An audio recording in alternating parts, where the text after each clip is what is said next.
Ezra chapter 1.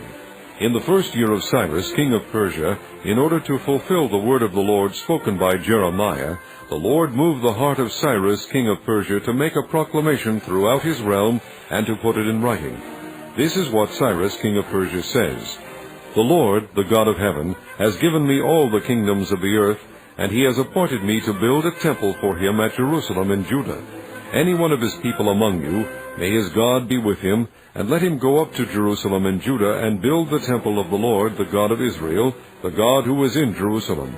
And the people of any place where survivors may now be living are to provide him with silver and gold, with goods and livestock, and with freewill offerings for the temple of God in Jerusalem. Then the family heads of Judah and Benjamin, and the priests and Levites, everyone whose heart God had moved, prepared to go up and build the house of the Lord in Jerusalem. All their neighbors assisted them with articles of silver and gold, with goods and livestock, and with valuable gifts, in addition to all the freewill offerings.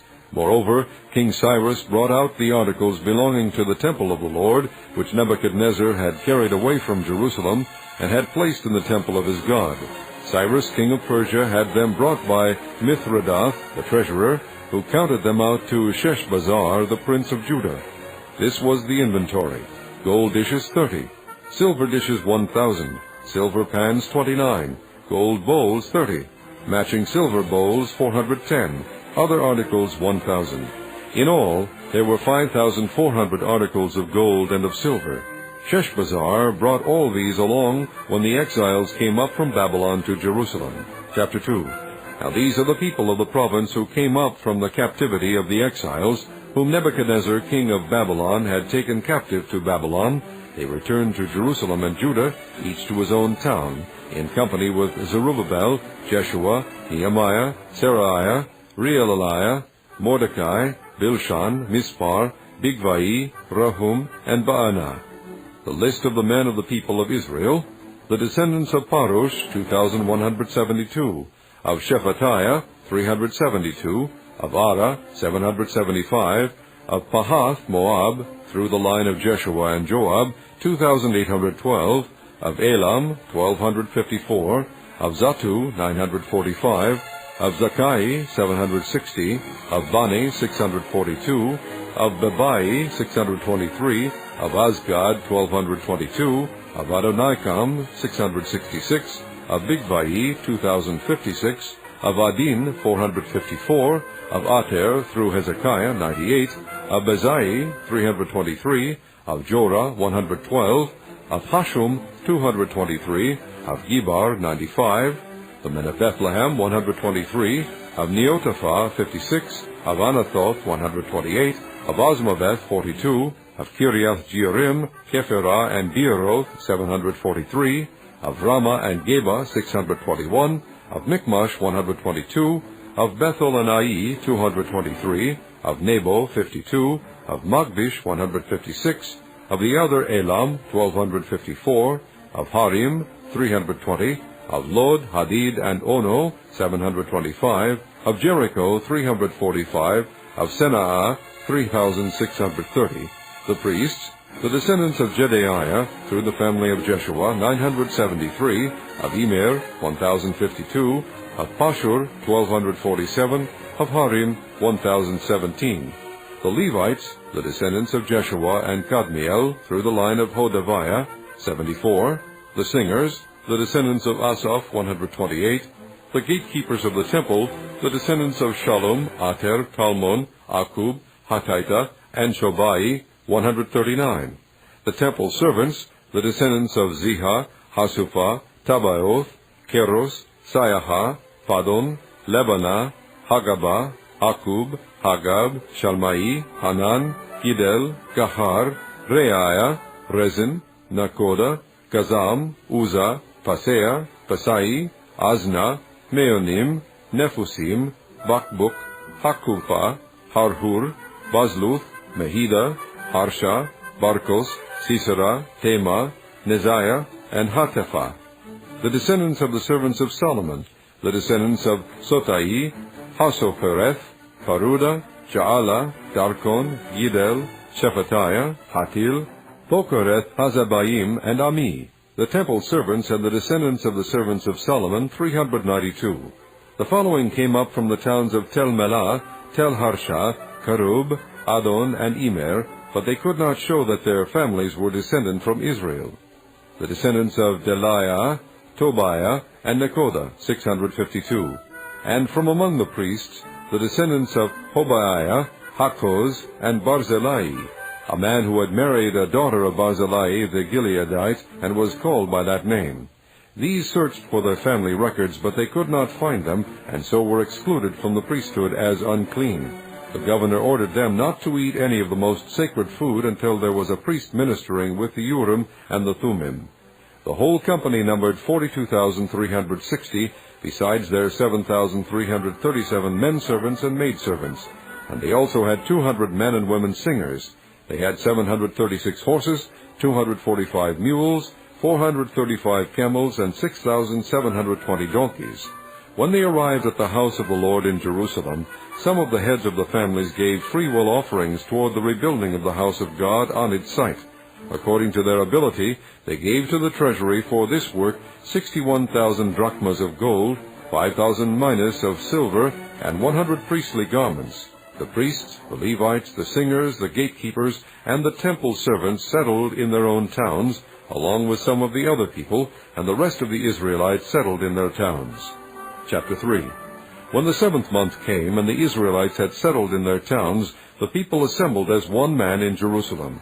Then Jeshua son of Jozadak and his fellow priests, and Zerubbabel son of Shealtiel and his associates, began to build the altar of the God of Israel, to sacrifice burnt offerings on it, in accordance with what is written in the law of Moses the man of God. Despite their fear of the peoples around them, they built the altar on its foundation, and sacrificed burnt offerings on it to the Lord, both the morning and evening sacrifices. Then, in accordance with what is written, they celebrated the Feast of Tabernacles with the required number of burnt offerings prescribed for each day. After that, they presented the regular burnt offerings, the new moon sacrifices, and the sacrifices for all the appointed sacred feasts of the Lord, as well as those brought as freewill offerings to the Lord. On the first day of the 7th month, they began to offer burnt offerings to the Lord, though the foundation of the Lord's temple had not yet been laid. Then they gave money to the masons and carpenters, and gave food and drink and oil to the people of Sidon and Tyre, so that they would bring cedar logs by sea from Lebanon to Joppa, as authorized by Cyrus king of Persia. In the 2nd month of the 2nd year after their arrival at the house of God in Jerusalem, Zerubbabel son of Shealtiel, Jeshua son of Jozadak, and the rest of their brothers, the priests and the Levites, and all who had returned from the captivity to Jerusalem, began the work, appointing Levites 20 years of age and older to supervise the building of the house of the Lord. Jeshua and his sons and brothers, and Kadmiel and his sons, descendants of Hodaviah, and the sons of Henadad, and their sons and brothers, all Levites, joined together in supervising those working on the house of God. When the builders laid the foundation of the temple of the Lord, the priests in their vestments and with trumpets, and the Levites, the sons of Asaph, with cymbals, took their places to praise the Lord as prescribed by David king of Israel. With praise and thanksgiving they sang to the Lord, "He is good, his love to Israel endures forever." And all the people gave a great shout of praise to the Lord, because the foundation of the house of the Lord was laid. But many of the older priests and Levites and family heads who had seen the former temple wept aloud when they saw the foundation of this temple being laid, while many others shouted for joy. No one could distinguish the sound of the shouts of joy from the sound of weeping, because the people made so much noise, and the sound was heard far away.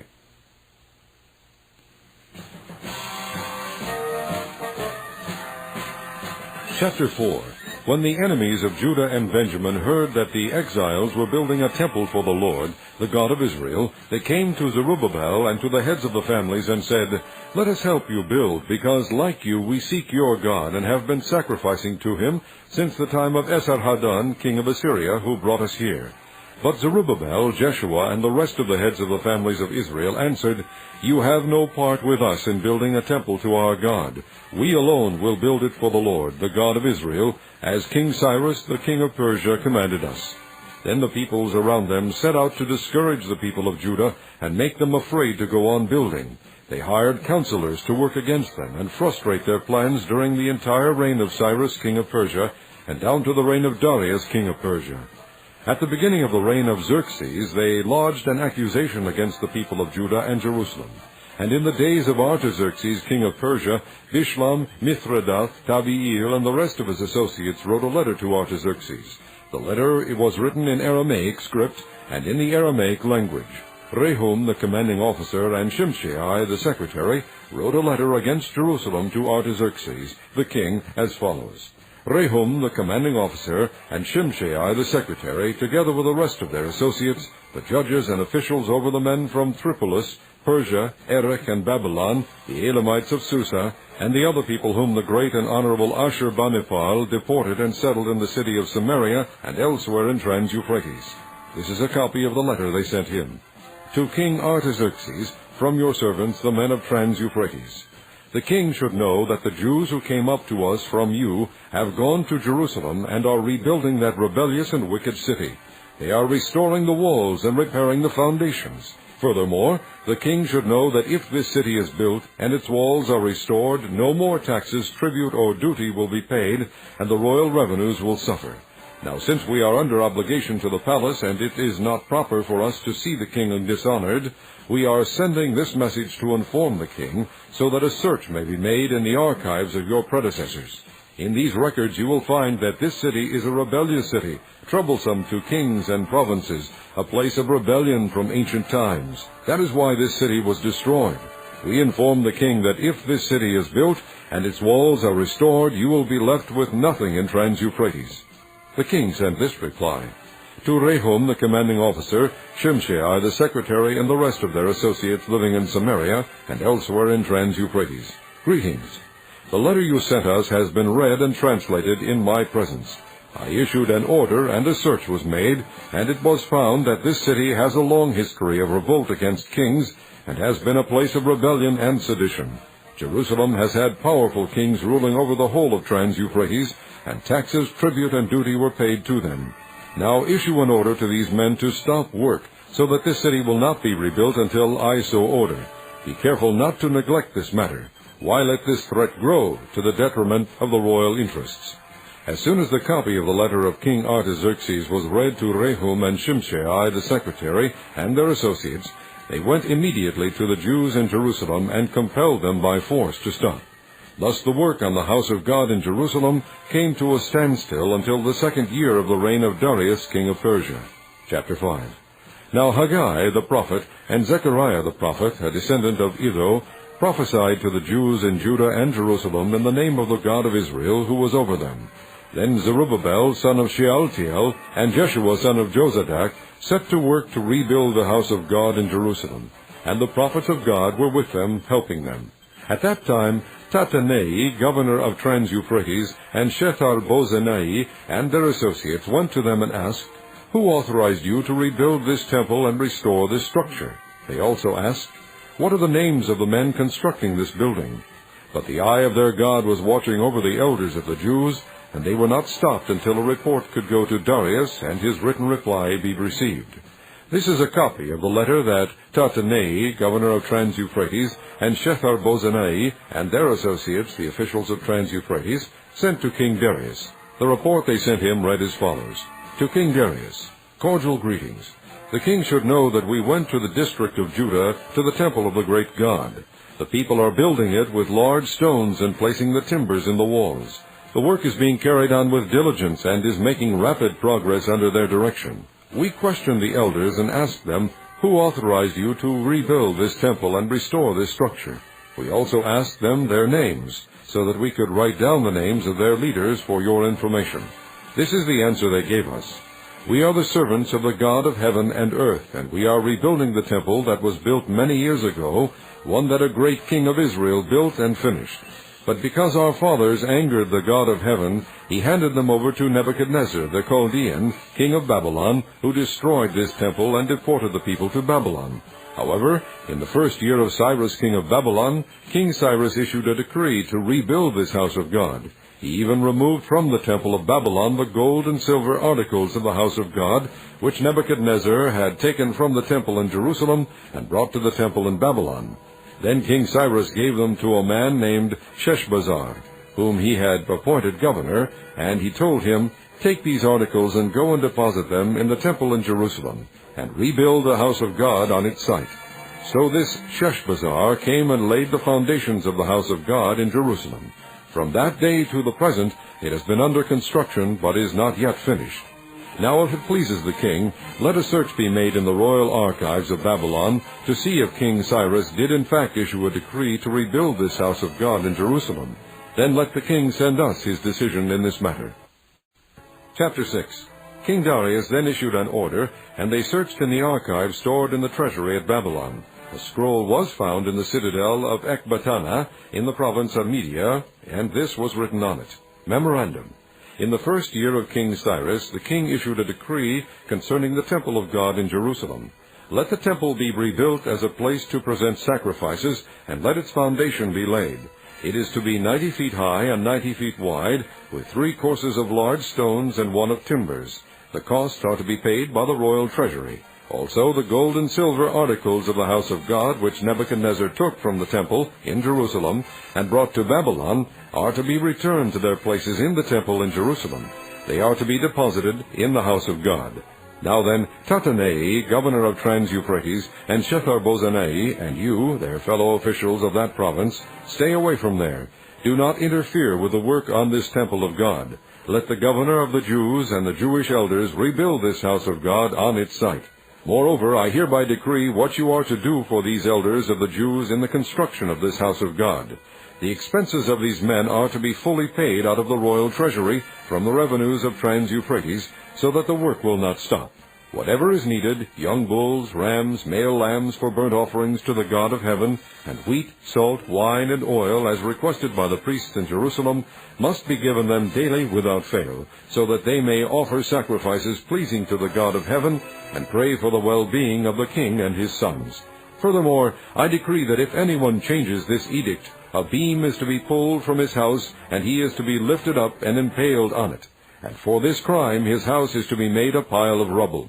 May God, who has caused his name to dwell there, overthrow any king or people who lifts a hand to change this decree or to destroy this temple in Jerusalem. I, Darius, have decreed it. Let it be carried out with diligence. Then, because of the decree King Darius had sent, Tattenai, governor of Trans-Euphrates, and Shethar-Bozenai and their associates carried it out with diligence. So the elders of the Jews continued to build and prosper under the preaching of Haggai the prophet and Zechariah, a descendant of Iddo. They finished building the temple according to the command of the God of Israel and the decrees of Cyrus, Darius, and Artaxerxes, kings of Persia.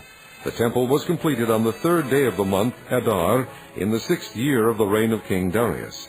Then the people of Israel, the priests, the Levites, and the rest of the exiles, celebrated the dedication of the house of God with joy. For the dedication of this house of God they offered 100 bulls, 200 rams, 400 male lambs, and as a sin offering for all Israel, 12 male goats, 1 for each of the tribes of Israel. And they installed the priests in their divisions, and the Levites in their groups, for the service of God at Jerusalem, according to what is written in the book of Moses. On the 14th day of the first month, the exiles celebrated the Passover. The priests and Levites had purified themselves, and were all ceremonially clean. The Levites slaughtered the Passover lamb for all the exiles, for their brothers the priests, and for themselves. So the Israelites, who had returned from the exile, ate it, together with all who had separated themselves from the unclean practices of their Gentile neighbors, in order to seek the Lord, the God of Israel. For 7 days they celebrated with joy the feast of unleavened bread, because the Lord had filled them with joy by changing the attitude of the king of Assyria, so that he assisted them in the work on the house of God, the God of Israel. Chapter 7. After these things, during the reign of Artaxerxes, king of Persia, Ezra, son of Seraiah, the son of Azariah, the son of Hilkiah, the son of Shallum, the son of Zadok, the son of Ahitub, the son of Amariah, the son of Azariah, the son of Meraioth, the son of Zerahiah, the son of Uzzi, the son of Buki, the son of Abishua, the son of Phinehas, the son of Eleazar, the son of Aaron, the chief priest. This Ezra came up from Babylon. He was a teacher well versed in the law of Moses, which the Lord, the God of Israel, had given. The king had granted him everything he asked, for the hand of the Lord his God was on him. Some of the Israelites, including priests, Levites, singers, gatekeepers, and temple servants, also came up to Jerusalem in the 7th year of King Artaxerxes. Ezra arrived in Jerusalem in the 5th month of the 7th year of the king. He had begun his journey from Babylon on the 1st day of the 1st month, and he arrived in Jerusalem on the 1st day of the 5th month, for the gracious hand of his God was on him. For Ezra had devoted himself to the study and observance of the law of the Lord, and to teaching its decrees and laws in Israel. This is a copy of the letter King Artaxerxes had given to Ezra the priest and teacher, a man learned in matters concerning the commands and decrees of the Lord for Israel. Artaxerxes, king of kings, to Ezra the priest, a teacher of the law of the God of heaven, greetings. Now I decree that any of the Israelites in my kingdom, including priests and Levites, who wish to go to Jerusalem with you may go.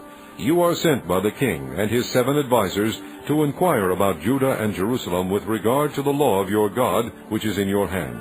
Moreover, you are to take with you the silver and gold that the king and his advisers have freely given to the God of Israel, whose dwelling is in Jerusalem, together with all the silver and gold you may obtain from the province of Babylon, as well as the free will offerings of the people and priests for the temple of their God in Jerusalem.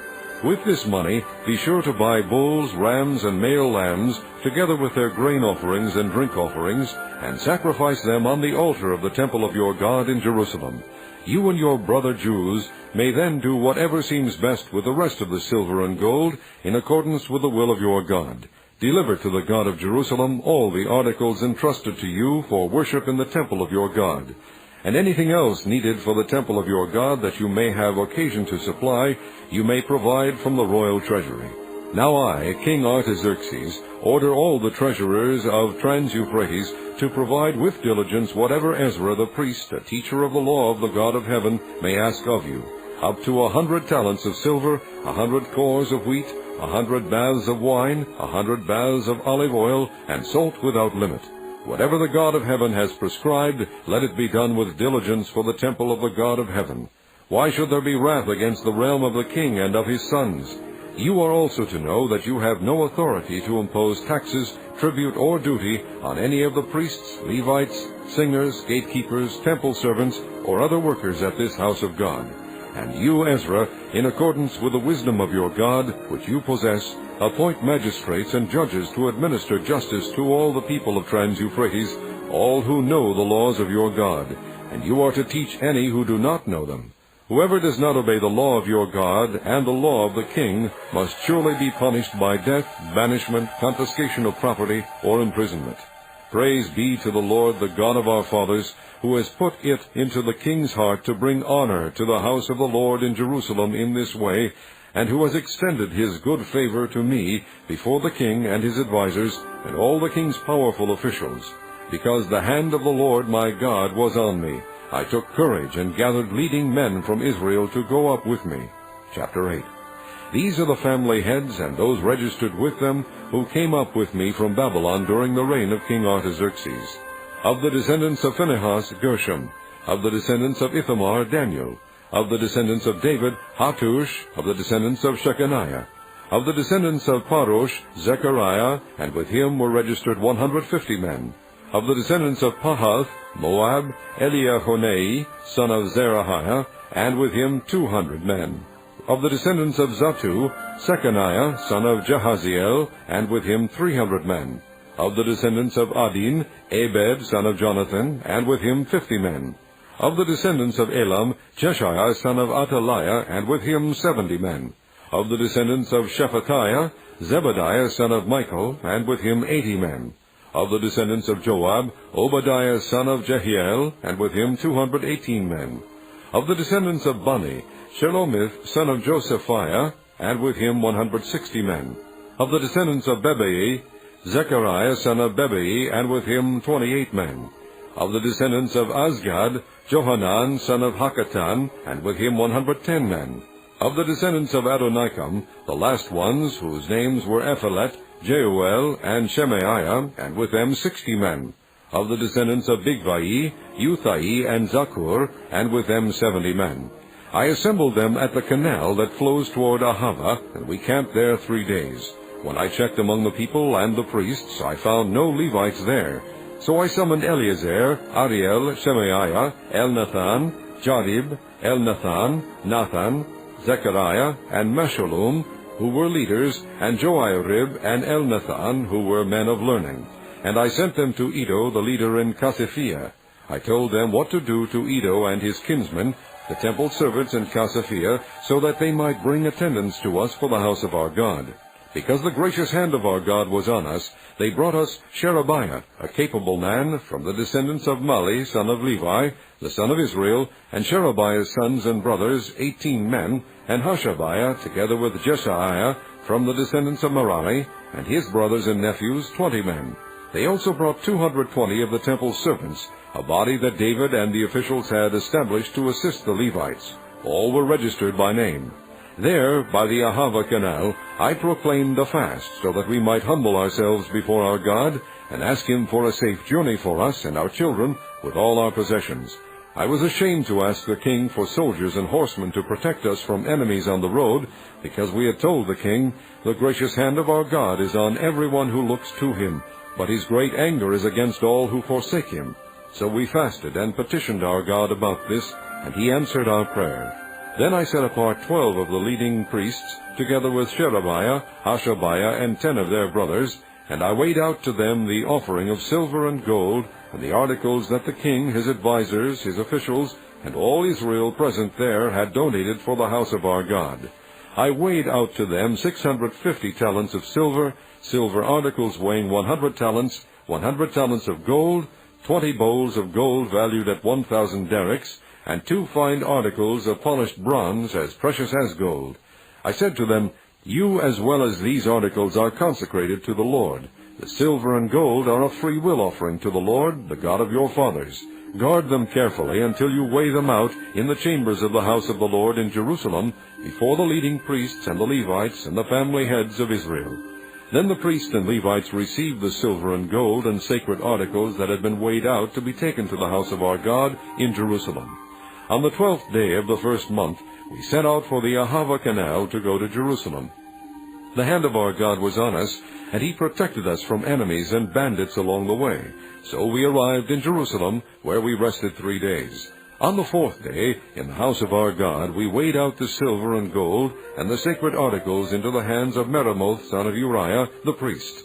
Eleazar, son of Phinehas, was with him, and so were the Levites Jozabad, son of Jeshua, and Noadiah, son of Binnui. Everything was accounted for by number and weight, and the entire weight was recorded at that time. Then the exiles who had returned from captivity sacrificed burnt offerings to the God of Israel, 12 bulls for all Israel, 96 rams, 77 male lambs, and as a sin offering 12 male goats. All this was a burnt offering to the Lord. They also delivered the king's orders to the royal satraps and to the governors of Trans-Euphrates, who then gave assistance to the people and to the house of God. Chapter 9. After these things had been done, the leaders came to me and said, "The people of Israel, including the priests and the Levites, have not kept themselves separate from the neighboring peoples with their detestable practices, like those of the Canaanites, Hittites, Perizzites, Jebusites, Ammonites, Moabites, Egyptians, and Amorites. They have taken some of their daughters as wives for themselves and their sons, and have mingled the holy race with the peoples around them. And the leaders and officials have led the way in this unfaithfulness." When I heard this, I tore my tunic and cloak, pulled hair from my head and beard, and sat down appalled. Then everyone who trembled at the words of the God of Israel gathered around me because of this unfaithfulness of the exiles, and I sat there appalled until the evening sacrifice. Then at the evening sacrifice I rose from my self-abasement with my tunic and cloak torn, and fell on my knees with my hands spread out to the Lord my God, and prayed, "O my God, I am too ashamed and disgraced to lift up my face to you, my God, because our sins are higher than our heads, and our guilt has reached to the heavens.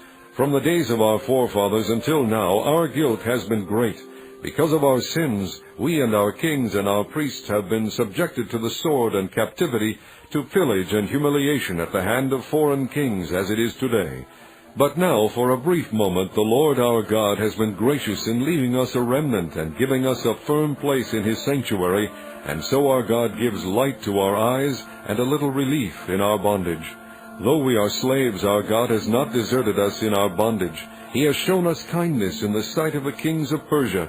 He has granted us new life to rebuild the house of our God and repair its ruins, and he has given us a wall of protection in Judah and Jerusalem. But now, O our God, what can we say after this?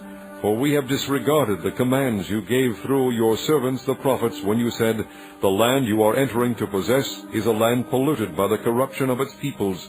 By their detestable practices they have filled it with their impurity from one end to the other. Therefore do not give your daughters in marriage to their sons, or take their daughters for your sons. Do not seek a treaty of friendship with them at any time, that you may be strong and eat the good things of the land and leave it to your children as an everlasting inheritance. What has happened to us is a result of our evil deeds and our great guilt. And yet, our God, you have punished us less than our sins have deserved, and have given us a remnant like this. Shall we again break your commands and intermarry with the peoples who commit such detestable practices? Would you not be angry enough with us to destroy us, leaving us no remnant or survivor? O Lord God of Israel, you are righteous. We are left this day as a remnant.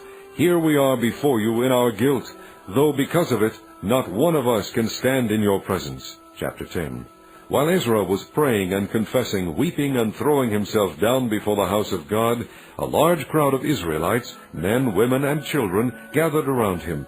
They too wept bitterly. Then Shechaniah, son of Jehiel, one of the descendants of Elam, said to Ezra, "We have been unfaithful to our God by marrying foreign women from the peoples around us, but in spite of this, there is still hope for Israel. Now let us make a covenant before our God to send away all these women and their children in accordance with the counsel of my Lord and of those who fear the commands of our God. Let it be done according to the law. Rise up, this matter is in your hands. We will support you, so take courage and do it." So Ezra rose up and put the leading priests and Levites and all Israel under oath to do what had been suggested, and they took the oath. Then Ezra withdrew from before the house of God and went to the room of Jehohanan, son of Eliashib. While he was there, he ate no food and drank no water, because he continued to mourn over the unfaithfulness of the exiles. A proclamation was then issued throughout Judah and Jerusalem for all the exiles to assemble in Jerusalem. Anyone who failed to appear within 3 days would forfeit all his property in accordance with the decision of the officials and elders, and would himself be expelled from the assembly of the exiles. Within the 3 days, all the men of Judah and Benjamin had gathered in Jerusalem, and on the 20th day of the 9th month, all the people were sitting in the square before the house of God, greatly distressed by the occasion and because of the rain. Then Ezra the priest stood up and said to them, "You have been unfaithful. You have married foreign women, adding to Israel's guilt. Now make confession to the Lord, the God of your fathers, and do his will. Separate yourselves from the peoples around you and from your foreign wives." The whole assembly responded with a loud voice, "You are right. We must do as you say. But there are many people here, and it is the rainy season, so we cannot stand outside. Besides, this matter cannot be taken care of in a day or two, because we have sinned greatly in this thing. Let our officials act for the whole assembly. Then let everyone in our towns who has married a foreign woman come at a set time, along with the elders and judges of each town, until the fierce anger of our God in this matter is turned away from us." Only Jonathan, son of Asahel, and Jazaiah, son of Tikvah, supported by Meshullam and Shabbatai, the Levite, opposed this. So the exiles did as was proposed. Ezra the priest selected men who were family heads, one from each family division, and all of them designated by name. On the first day of the 10th month they sat down to investigate the cases, and by the first day of the first month they finished dealing with all the men who had married foreign women.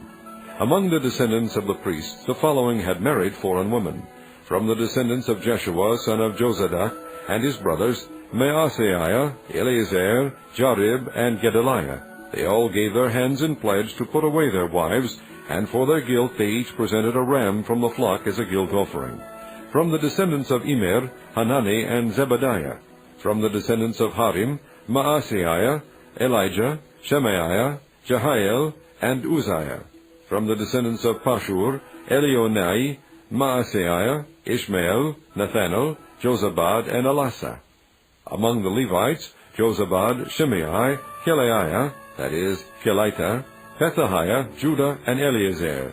From the singers, Eliashib. From the gatekeepers, Shallum, Telem, and Uri.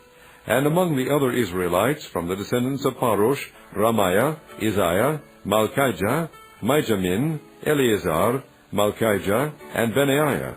From the descendants of Elam, Mattaniah, Zechariah, Jehiel, Abdi, Jeremoth, and Elijah. From the descendants of Zattu, Elionai, Eliashib, Mattaniah, Jeremoth, Zabad, and Aziza. From the descendants of Bebai, Jehohanan, Hananiah, Zabai, and Athlai. From the descendants of Bani, Mashulam, Maluch, Adai, Jashub, Sheal, and Jeremoth. From the descendants of Pahath Moab, Adna, Kelal, Benaiah, Maaseiah, Mattaniah, Bazalel, Binnui, and Manasseh. From the descendants of Harim, Eleazar, Ishijah, Malchijah, Shemaiah, Shimeon, Benjamin, Malach, and Shemariah. From the descendants of Hashum, Mattaniah, Mattatah, Zabad, Eliphalet, Jeremiah, Manasseh, and Shimei. From the descendants of Bani, Maadai, Amram, Uel, Benaiah, Bedaiah, Keluhi, Vaniah, Meremoth, Eliashib, Mattaniah, Mattanai, and Jaashu.